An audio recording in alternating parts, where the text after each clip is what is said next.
नमस्कार मैत्रिणींनो, सुरेखास किचनमध्ये आपलं स्वागत आहे। आज छान मस्त गोडसा बेत केलेला आहे।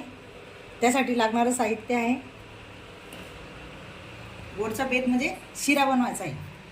त्यासाठी 1 वाटी रवा, 1 वाटी साखर, 1 वाटी तूप आणि 1 वाटी दूध आणि काजू बदामचे असे मी काप करून घेतलेले आहे आणि थोडंसं असं एवढं खोबरं असं किसून घेतलेलं आहे, 2 इलायची आणि याला छान आता रव्याला आपण खरपूस 5-10 मिनटं तुपामध्ये भाजून घ्यायचं आहे।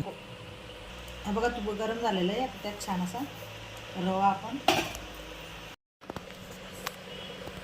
छान असा खरपूस लालसर भाजून झालेला आहे।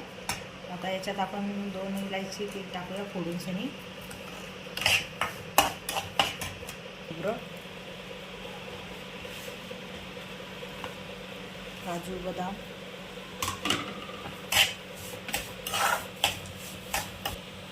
साखर, याला 1 मिनिट आपण असं परतून घेऊया। हे आता छान आपण परतून घेतलेलं आहे। आता यात 1 वाटी दूध आणि त्याच वाट्याने मोजून 2 वाट्या पाणी टाकायचं आहे।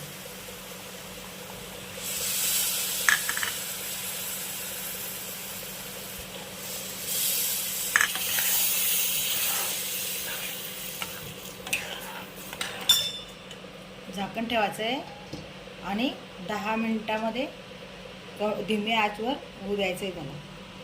मैत्रिणींनो, छान आपला मस्त असा रुचकर असा शिरा तयार झालेला आहे। एकदा नक्की ट्राय करून बघा, तुमच्या मुलांना खूप आवडेल। आणि माझे चॅनल तुम्हाला आवडत असेल तर माझ्या चॅनलला लाईक करा, शेअर करा, सबस्क्राईब करा आणि बेल आयकॉनला क्लिक करायला विसरू नका आणि छान छान कमेंट करा, म्हणजे मला व्हिडिओ बनवायला उत्साह येईल।